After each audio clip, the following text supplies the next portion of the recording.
Hello friends, 14 जुलाई की news items देख लेते हैं। द हिंदू न्यूज़पेपर से ये 11 न्यूज आइटम्स पिकअप की गई है, इनको डिटेल में डिस्कस करेंगे। पहले न्यूज आइटम है diplomacy at work to end China standoff. तो ये इंडिया चाइना डिस्प्यूट जो चल रही है, ट्राइलैटरल जंक्शन डोंगलांग रीजन जो सिक्किम के पास है, वहाँ ये डिस्प्यूट जो हम देख रहे काफी टाइम से, अब ये 1 महीना क्रॉस कर चुकी है। It is entering it's second month. तो यहाँ पे इंडियन एक्सटर्नल अफेयर्स मिनिस्ट्री से जो स्टेटमेंट्स आ रहे हैं वो कह रहे हैं कि डिप्लोमेटिक चैनल्स को यूज किया जा रहा है और ये स्टैंड ऑफ को सॉल्व करने की सारी कोशिश की जा रही है। तो ये स्टेटमेंट आया। इवन फॉरेन सेक्रेटरी ने रिसेंटली जो कमेंट दिया था कि इंडिया और चाइना स्टेबल रहने के लिए एक इम्पॉर्टेंट पिलर्स है यहाँ पे इन द टर्बुलेंट वर्ल्ड, मतलब अनस्टेबल वर्ल्ड है, लेकिन चाइना और इंडिया यहाँ पे स्टेबिलिटी को दर्शाते हैं। और उन्होंने ये भी कहा कि चाइना और इंडिया दोनों के लीडर्स मिस्टर नरेंद्र मोदी और मिस्टर जी जिनपिंग दोनों ने अग्री किया है कि हम अपने डिफरेंसेस को, अपने जो हमारे डिफरेंसेस है उनको डिस्प्यूट्स बनने नहीं देंगे। मतलब डिफरेंसेस और डिस्प्यूट्स मतलब जो भी कॉन्फ्लिक्ट्स है, जो भी प्रॉब्लम्स है, उनको हम डिस्प्यूट्स बनने नहीं देंगे। जो भी बातों में हमारे अलग अलग विचार है उनको हम रिजॉल्व करेंगे थ्रू टॉक्स। तो वही गवर्नमेंट कह रही है कि वो हम स्टेप्स ले रहे हैं। तो ये है। फिर अगला न्यूज आइटम है tribunal prohibits dumping of waste near Ganga banks. तो ये नेशनल ग्रीन ट्रिब्यूनल के बारे में है। तो यहाँ नेशनल ग्रीन ट्रिब्यूनल के पास ये पिटिशन आया है जो एक्चुअली 1985 का पीआईएल पिटिशन है जो सुप्रीम कोर्ट के पास था। तो 2014 में उन्होंने नेशनल ग्रीन ट्रिब्यूनल को पास ऑन किया है। नेशनल ग्रीन ट्रिब्यूनल बहुत लेटली बनी थी 2010 में। तो यहाँ ये पिटिशन एनवायरमेंटल एक्टिविस्ट और लॉयर एमसी मेहता उन्होंने सबमिट किया था। तो अब इसके ऊपर फाइनली सुप्रीम कोर्ट ने एनजीटी को दिया और एनजीटी ने अपना रूलिंग दिया है और उन्होंने कहा है कि नो डेवलपमेंट जोन ये डिक्लेयर किया जाएगा around 100 metres area from the edge of Ganga between Haridwar and Unnao. तो ये पूरा नो डेवलपमेंट जोन होगा और यहाँ पे जो भी यहाँ पे डंपिंग करेगा वेस्ट का उसको 50,000 रुपीज का फाइन लगेगा। तो ये ऑर्डर दिया उन्होंने। यूपी और उत्तराखंड गवर्नमेंट को दिया है कि रूल्स बनाए वहां पे वो इवन रिलीजियस एक्टिविटीज जो होती है घाट्स पे, गंगा रिवर और उनकी ट्रिब्यूटरीज पे, उसको रेगुलेट करने के लिए स्टेप्स ले। इवन यहाँ पे जो टैनरीज लोकेटेड है वो टैनरीज को यहाँ से शिफ्ट किए जाए। ये कानपुर की टैनरीज को या तो लेदर पार्क से जो उन्नाव में वहां पे शिफ्ट की जाए विद इन 6 वीक्स। तो ये भी उन्होंने एनजीटी ने ऑर्डर दिया है। तो ये सारे स्टेप्स लेने हैं। और इवन उन्होंने एक सुपरवाइजरी कमेटी बनाई है। ये सेक्रेटरी यूपी गवर्नमेंट की सेक्रेटरी है जो वाटर रिसोर्स मिनिस्ट्री की, उनको यहाँ पे हेड अपॉइंट किया गया है इस सुपरवाइजरी कमेटी का। आईआईटी प्रोफेसर्स और इवन ऑफिशियल्स इन्वॉल्व हैं यहाँ पे और ये ओवरसी करेंगे कि जो भी एनजीटी ने ऑर्डर दिया है उसको इम्प्लीमेंट किया जा रहा है या नहीं, और ये रेगुलर रिपोर्ट्स देंगे एनजीटी। तो ये सुपरवाइजरी कमेटी भी उन्होंने अपॉइंट की है। इवन ग्राउंड वाटर एक्सट्रैक्शन के ऊपर भी उन्होंने ऑर्डर दिया है कि इसको भी रेगुलेट किया जाए। इंडस्ट्रीज जो यूज करती है ग्राउंड वाटर वो रेगुलेट किया जाए गंगा कैचमेंट एरिया में। प्लस इवन मैकेनिकल माइनिंग जो होता है गंगा में मशीन यूज करके उसको बंद किया जाए और ज्यादा से ज्यादा मैनुअल माइनिंग किया जाए। तो ये ऑर्डर है। तो ये एक्चुअली काफी सारे प्रोग्राम्स भी लाए गए हैं। नमामि गंगे प्रोग्राम है तो उसके मेजर प्रोविजंस यहाँ पे मेंशन किए गए। फिर अगला न्यूज आइटम है open to out of tribunal settlement on Mahadayi dispute Goa. तो ये महादाई रिवर या मांडोवी रिवर जो मांडोवी वो कही जाती है इन गोवा, तो ये डिस्प्यूट जो है इसके ऊपर ट्रिब्यूनल भी अपॉइंट किया गया है 2010 में, क्योंकि गोवा ने ही इसके लिए रिकमेंड किया था कि ट्रिब्यूनल अपॉइंट किया जाए। फाइनली वो अपॉइंट हुआ। तो ये ट्रिब्यूनल अब अपना अवार्ड देने वाली है अगले महीने। तो अब गोवा ने अग्री किया है कि आउट ऑफ ट्रिब्यूनल सेटलमेंट हम करेंगे। कर्नाटका काफी टाइम से इसके लिए इंसिस्ट कर रही थी और एक्चुअली ये डिस्प्यूट 3 स्टेट्स के बीच में, गोवा, कर्नाटका और महाराष्ट्र। महाराष्ट्र का माइनर स्टेट है तो मेजर से उनका नहीं है, पर तीनों स्टेट के लीडर्स मिलके इसको डिस्प्यूट को अब रिजॉल्व करेंगे, ये सामने आया। तो जब क्वेश्चन किया गया तो गोवा मिनिस्टर ने कहा कि डिस्प्यूट जो है इसमें काफी सारा पैसा खर्चा होता है क्योंकि लीगल डिस्प्यूट चल रहा है और इतने लंबे टाइम से चलता है तो काफी पैसा खर्चा होता है। इससे अच्छा है कि हम साथ में मिलकर एक सोल्यूशन निकालें।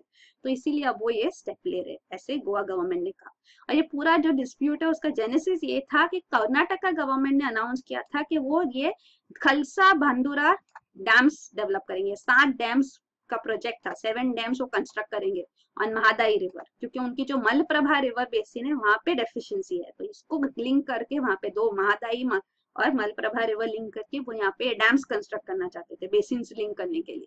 तो इसके ऊपर जो गोवा ने अपना वॉइस रेस किया, क्योंकि ये जो रिवर है ओरिजिनेट तो कर्नाटका में होती है मांडोवी रिवर, लेकिन वो फाइनली गोवा पहुंचती है और अरेबियन सी में ड्रेन होती है।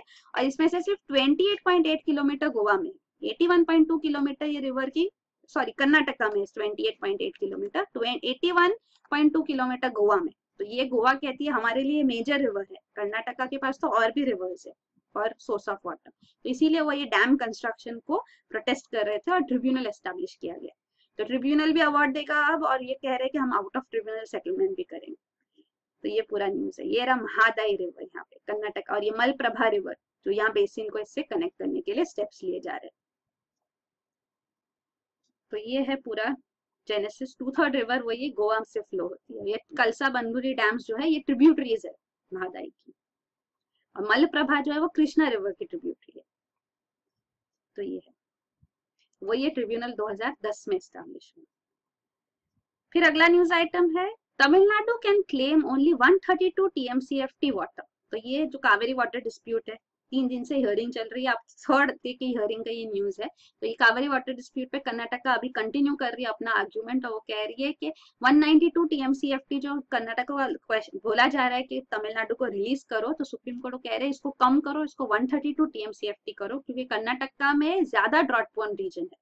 वो कह रहे हैं कि कर्नाटका का ड्रॉट प्रोन एरिया है 21,870 स्क्वायर किलोमीटर और तमिलनाडु में सिर्फ 12,790। तो हमको इसकी ज्यादा जरूरत है, ये रिलीज वाटर रिलीज आप कम करो इसका। तो अब अभी सुप्रीम कोर्ट का वर्डिक्ट नहीं आया है, पर हियरिंग्स अभी भी चल रही है। और वही वो कह रहे हैं कि जो कॉन्ट्रीब्यूशन है रिवर फ्लो को, कावेरी रिवर फ्लो को, तो कर्नाटका का सबसे ज्यादा है, 425 TMCFT है, तमिलनाडु का 252 है, केरला का यहाँ पे 113। और ये जो ट्रिब्यूनल अवार्ड था वो आप देख सकते हैं तमिलनाडु को सबसे ज्यादा शेयर। तो ये हिस्टोरिकली क्योंकि उनको ज्यादा वाटर एलोकेट किया गया है, तो इसीलिए ये, तो ये आर्ग्यूमेंट्स अब कंटिन्यू। फिर अगला न्यूज आइटम है no paddy cultivation in Mandya officials. तो ये अगेन मांड्या रीजन के बारे में कर्नाटका में। तो यहाँ पे ऑफिशियल्स यही बता रहे हैं कि यहाँ पे डैम स्टोरेज, वाटर स्टोरेज कम हो गया है यहाँ पे, इवन मानसून वीक है इस टाइम, और इवन वो कह रहे हैं जो कावेरी वाटर डिस्प्यूट है इस वजह से फार्मर्स यहाँ क्रॉप्स नहीं सो कर रहे, और जो एस्टिमेट लगाया गया था कि शुगर केन सो किया जाए, क्योंकि मांड्या को sugar bowl of old Mysuru reason कहा जाता है, लेकिन शुगर केन कल्टिवेशन यहाँ पे इतना सो नहीं किया गया। इवन पैडी मतलब राइस के लिए यहाँ पे 1 भी हेक्टर सो नहीं किया गया, अब तक बीज नहीं बोए गए। तो वही है, तीसरे हफ्ते of 3rd week of July तक तो सोइंग हो जाता है, लेकिन अब तक यहाँ पे फार्मर्स ने नहीं किया है। वो बाकी क्रॉप्स, रागी को भी यूज किया जा रहा है और बाकी क्रॉप्स यूज किए जा रहे हैं, चिकपी जैसे, जहाँ पे ज्यादा पानी नहीं लगता। तो ये उनकी कंडीशन भी वो यहाँ बता रहे हैं। तो ये रहा 2016-17 में क्रॉप्स कितना रीजन में सो किया गया था, और 2017-18 में जो स्टेटस है वो यहाँ पे बताया गया कि काफी कम हो गया है। पैडी के लिए 0 हेक्टर्स है अभी, इवन शुगर केन रागी कम हो गया है। काउपी के लिए ज्यादा रीजन यूज किया गया क्योंकि यहाँ पानी कम लगेगा। तो फिर अगला न्यूज आइटम है Bhau Rangari versus Tilak draw over 125th anniversary of Ganpati festival. तो ये एक्चुअली सार्वजनिक गणेशोत्सव जो किया जाता है उसके बारे में है। तो ये एक भाव रंगारी ट्रस्ट है। ये तो भाव रंगारी ट्रस्ट ने 125th एनिवर्सरी ऑफ सार्वजनिक गणेशोत्सव सेलिब्रेट किया पिछले साल, और ये साल पुणे म्युनिसिपल कॉर्पोरेशन सेलिब्रेट करने वाली है। तो पुणे म्युनिसिपल कॉर्पोरेशन के मेयर है मुक्ता तिलक। ये लोकमान्य तिलक फैमिली से बिलोंग करते हैं, और इन्होंने 2 करोड़ रुपीस एलोकेट किया है ये सेलिब्रेशन के लिए, 125th एनिवर्सरी ऑफ सार्वजनिक गणेशोत्सव। तो ये भाव रंगारी ट्रस्ट कहती है कि ये लोकमान्य तिलक ने इसको पॉपुलराइज किया था, वो तो सही है, लेकिन इसका ओरिजिन जेनेसिस जो है वो लोकमान्य तिलक ने नहीं किया था, उससे पहले ही 1 साल किया गया था बाय भाव साहेब जवाले। तो ये है भाव लक्ष्मण जवाले। तो ये रॉयल फिजिशियन थे, इनकी चैरिटेबल डिस्पेंसरी थी शनिवार वाड़ा में। तो ये वहां पे उनको भाव रंगारी कहा जाता था क्योंकि इनका फैमिली का जो बिजनेस था वो डाइंग का था। तो ये भाव रंगारी ट्रस्ट वही कहती है कि इनको क्रेडिट मिलना चाहिए भाव साहब जवाले को। तो उन्होंने ये इनिशिएट किया था सार्वजनिक गणेशोत्सव।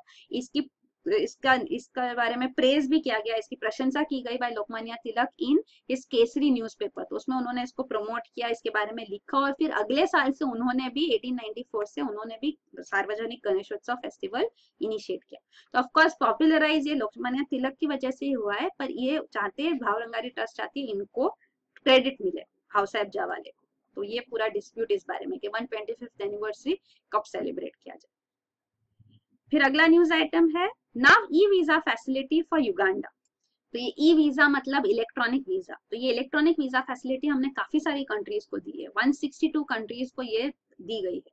तो ये यूपीए गवर्नमेंट के टाइम पर अराउंड 2010 तब इनिशिएट की गई थी, पर 2014, पर उसके बाद ये काफी सारी कंट्रीज को एक्सटेंड की गई है, पर अफ्रीकन नेशंस जो इसमें अंदर आई है वो सिर्फ 18 है out of 54 African Nations.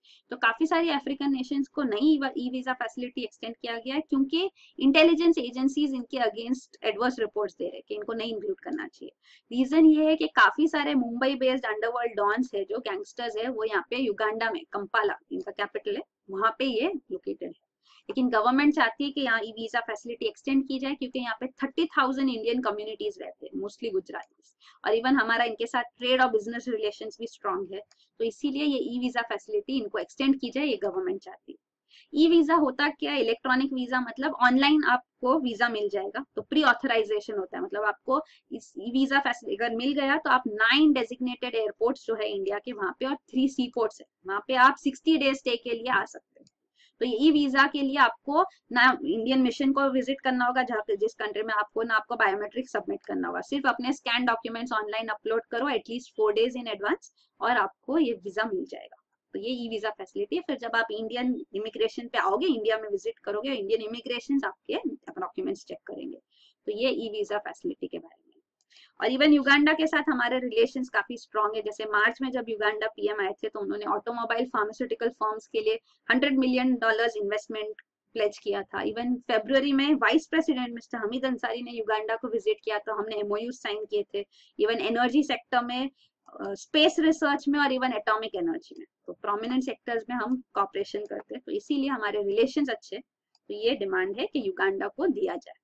Home ministry है जो ये ई वीजा फैसिलिटी को इम्प्लीमेंट करता है, और वही है, ये एटलीस्ट 4 डेज इन एडवांस करना चाहिए, तो with in 72 hours, with in 4 days e visa provide की जाती है। 2014 से ये स्कीम इन फोर्स है। तो ये है ई वीजा फैसिलिटी के बारे में डिटेल्स। फिर अगला न्यूज आइटम है, Liu Xiaobo, Chinese dissident who won Nobel prize dies. तो ये लियू जियाबो जो है, ये नोबेल पीस प्राइज विनर है, इनको 2010 में नोबेल पीस प्राइज दिया गया था, और ये एक्चुअली ह्यूमन राइट्स एक्टिविस्ट है चाइना में। वो चाहते हैं यहाँ पॉलिटिकल रिफॉर्म्स हो, ह्यूमन राइट्स लाए जाए चाइना में, इसलिए इन्होंने प्रोटेस्ट किए थे। जो 1989 में जो prominent Tiananmen square pro democracy protest हुए थे चाइना में, उसमें उन्होंने पार्टिसिपेट किया था, और पहली टाइम वो अरेस्ट हुए थे, उसके बाद 4 टाइम अरेस्ट हो चुके। और इसके बाद काफी सारा चाइनीज गवर्नमेंट ने काफी सारा यहाँ पे बैकलैश किया है इनके ऊपर, जो ह्यूमन राइट्स एक्टिविस्ट है। ये भी जेल में ही थे, पॉलिटिकल प्रिजनर थे ये, और ये लिवर कैंसर के एडवांस स्टेज पे ये अनाउंस किया गया था मई 2017 में, और अब न्यूज आया है कि ही डाइड इन कस्टडी। तो ये second Nobel peace prize winner है जो प्रिजन में उनकी डेथ हुई है। जो पहले थे वो एडोल्फ हिटलर के नाजी रेजिम के टाइम पे प्रिजन में थे जर्मनी में 1938 में, कार्ल वॉन ऑसिट्स्की। तो ये न्यूज है, ये उनके बारे में है डिटेल्स। फिर अगला न्यूज आइटम है, PM task force recommend sweeping scrapping 5 yearly job survey. तो ये है टास्क फोर्स जो अपॉइंट किया गया है, which is headed by NITI Aayog vice chairman mister Arvind पनगरिया। तो ये नीति आयोग के वाइस चेयरमैन है, और इनका जो पॉइंट्स ऑफ व्यू आए थे, हमने पहले भी ये न्यूज में डिस्कस कर चुके हैं कि उन्होंने रिकमेंड किया था कि एम्प्लॉयमेंट अनएम्प्लॉयमेंट सर्वेस जो है, जो हर 5 साल में एनएसएसओ करती है, इनको स्क्रैप कर देना चाहिए। तो ये उनका एक रिकमेंडेशन है। प्लस इन्होंने कहा है कि नए पीरियोडिक लेबर फोर्स सर्वे होने चाहिए, और इसका जो अर्बन मॉड्यूल है, ये तो हर क्वार्टर में अपडेट होना चाहिए, मतलब साल में 4 बार ही अपडेट किए जाए। तो ये सारे उनके रिकमेंडेशंस है। उन्होंने कहा है कि रिसेंटली जो न्यूज आ रही है, जॉब के ऊपर डिबेट्स हो रही है कि जॉब्स नहीं है इकोनॉमी में, जॉब लॉसेस हो रहे, तो ये सारे के रीजंस ये है कि जो क्वार्टरली एंटरप्राइज सर्वेज है जो लेबर ब्यूरो करता है, उसके अंदर काफी सारे लिमिटेशंस है। तो इस वजह से ये न्यूज आ रही है, और वो कह रहे हैं कि ये जो लेबर ब्यूरो का क्वार्टरली एंटरप्राइज सर्वे, वो 8 ब्रॉड सेक्टर्स जो है इंडस्ट्री और सर्विसेज की, उनको कवर करता है। तो इसको मॉडिफाई करने के लिए उन्होंने कहा है टाइम यूज सर्वे करना चाहिए, वो कहते हैं। तो टाइम यूज सर्वे हर 3 साल में इनको कंडक्ट करना चाहिए, और वो कहते हैं कि जो भी ऑक्यूपेशन में है, नॉन मार्केट एक्टिविटीज में, उनसे पूछना चाहिए कि वो कैसे अपना टाइम स्पेंड करते हैं। तो इवन जो फीमेल्स है जो हाउस होल्ड वर्क करती है, तो उनका भी वर्क का मेजरमेंट होना चाहिए। जो अनपेड वर्क है, तो उनका भी वुमेन्स पार्टिसिपेशन जो है वर्क में, वो भी ये कैलकुलेट करना चाहिए। तो ये उनका पॉइंट ऑफ व्यू है कि इसको भी मेजर करना चाहिए, क्योंकि ये भी काम है, दो अनपेड है, तो इससे लेबर कितना, लोग कितना काम करते हैं वो पता चलेगा। और वो ये भी कह रहे हैं कि जीएसटी नेटवर्क डेटाबेस को भी यूज किया जा सकता है एनुअल सर्वे एंटरप्राइजेस का करने के लिए। काफी सारी एंटरप्राइजेस यहाँ पे अपना पूरा इन्फॉर्मेशन देगी, तो इससे भी एम्प्लॉयमेंट स्टेटस पता चलेगा। फिर अगला न्यूज आइटम है SEBI probing MSCI on irregularities plate. तो ये securities and exchange board of India के पास एक कंप्लेंट आई है बाय विसल ब्लोअर। तो विसल ब्लोअर वो होते हैं जो ऑर्गेनाइजेशन, जिस ऑर्गेनाइजेशन में काम करते हैं वहां पे कोई इलीगल इरेगुलर एक्टिविटी हो रही है, इरेगुलरिटी, उसके बारे में वो बाहर बताते हैं, तो उसको कहते हैं blowing the whistle, whistle blower. तो इनको फिर प्रोटेक्शन भी देना चाहिए, सारे स्टेप्स भी लिए जाते हैं। तो सेबी के पास भी एक कंप्लेंट आई है regarding metropolitan stock exchange of India कि यहाँ पे इरेगुलरिटीज है। वो कह रहे हैं कि ये यहाँ पे ब्रोकर्स को पेमेंट्स कर रहे हैं जो इलीगल है, तो इसके ऊपर अब इन्वेस्टिगेशन होगा। और लास्ट न्यूज आइटम है when DNA is the new hard drive. तो ये डीएनए को यूज किया जा रहा है टू स्टोर इंफॉर्मेशन। काफी सारे ऐसे स्टेप्स पहले भी लिए गए हैं और अब एक पूरी मूवी को डीएनए में स्टोर किया गया है। तो ये कैसे किया जाता है वो हम देखेंगे। और इन्होंने ये डीएनए का पूरा जो डीएनए जीन है जो, उसको फिर जीनोम में जो एक बैक्टीरिया, गट बैक्टीरिया होता है जो ई कोलाई बैक्टीरिया, उसके जीनोम में यहाँ पे क्रिस्पर CS9 टेक्नोलॉजी है, उसको यूज करके आप जीन का कोई भी पार्ट कट करके रिप्लेस कर सकते, कट पेस्ट कर सकते। तो ये प्रोमिनेंट टेक्नोलॉजी, इसको भी हमने कई बार डिस्कस किया है, क्रिस्पर CS9 टेक्नोलॉजी। तो ये यूज करके उन्होंने, हम डिटेल्स देखेंगे, तो उन्होंने ये यूज किया है और इधर कट पेस्ट किया है वो बैक्टीरिया में। तो उसके बाद उन्होंने देखा ये क्रिस्पर टेक्नोलॉजी है, तो उसके बाद उन्होंने देखा कि वो बैक्टीरिया सर्वाइव कर रहा है, ई कोलाई बैक्टीरिया, और वो मल्टीप्लाई भी हो रहे हैं। तो उनकी जो जनरेशन है उनमें भी ये सेम जीनोम का पार्ट जो है, सीक्वेंस, वो फिल्म है उसमें भी, तो आप उसको फिर रिट्रीव कर सकते हैं। तो ये उन्होंने स्टेप्स लिए। वो ये भी कहते हैं कि सेल्स के अंदर भी आप ये जीनोम डाल सकते हैं, तो ये पूरी फिल्म, सेल की फिल्म बनेगी, पूरी सेल्स लाइफ की फिल्म। अब जब भी कोई प्रॉब्लम आती है, कहीं दिक्कत आती है, तो वो आप फिल्म रिट्रीव करके वो देख सकते हैं। तो जैसे एरोप्लेन्स में ब्लैक बॉक्स होते हैं कि क्रैश के बाद आप देख सकते हैं क्या हुआ, क्यों क्रैश हुआ, तो ऐसे स्टडी किया जा सकता है। तो ये फ्यूचर पॉसिबिलिटी है, वो ये एक्सप्रेस कर रहे हैं। और भी कई स्टेप्स लिए गए। इवन एक बुक है जो पूरी बैक्टीरियल डीएनए में डाली गई है, स्टोर की गई है, उसकी मल्टीपल कॉपीज, 90 बिलियन कॉपीज बनाई गई है। तो ये टेक्नोलॉजी एडवांसमेंट है। तो ये डीएनए होता है, जो न्यूक्लियस होता है सेल में, उसके अंदर क्रोमोसोम्स होते हैं, हर ऑर्गेनिज्म में होते हैं, ह्यूमंस में 23 पेयर्स होते हैं। और ये क्रोमोसोम्स जो है ये बंडल्ड डीएनए है, तो ये अनबंडल करके दिखाया गया है। तो ये डीएनए में जीन्स प्लेस्ड होते हैं, और जीन का जो होता है ये 4 की एलिमेंट्स होते हैं, ACGT, adenine, guanine, cytosine and thymine. तो इससे ये जीन जेनेटिक इंफॉर्मेशन जो है, इनके सीक्वेंस से जेनेटिक इंफॉर्मेशन बनती है। तो वही है जो डिजिटल फाइल्स है, कंप्यूटर लैंग्वेज होती है, बाइनरी लैंग्वेज 0-1 में, इसको डीएनए सीक्वेंस में कन्वर्ट किया जाता है और फिर जीन में स्टोर किया जाता है, और वो जीन को फिर आप डिकोड कर सकते हैं डीएनए डिकोडिंग से, और अपनी फाइल्स प्ले कर सकते हैं। तो ये है, तो ये पूरा स्टोरेज और एनकोडिंग डिकोडिंग दिखाया गया है। और इसमें वही है, बैक्टीरियल डीएनए अगर यूज किया जा रहा है तो अनलिमिटेड स्पेस है फॉर स्टोरेज, काफी सारा ये पोटेंशियल है इसमें। और ये क्रिस्पर CS9 टेक्नोलॉजी के बारे में कि कैसे कट पेस्ट किया जा सकता है, तो ये काफी इंपॉर्टेंट है, कई बार न्यूज में रह चुकी है, तो इसके बारे में पता होना चाहिए। तो यही है न्यूज आइटम्स। Thank you.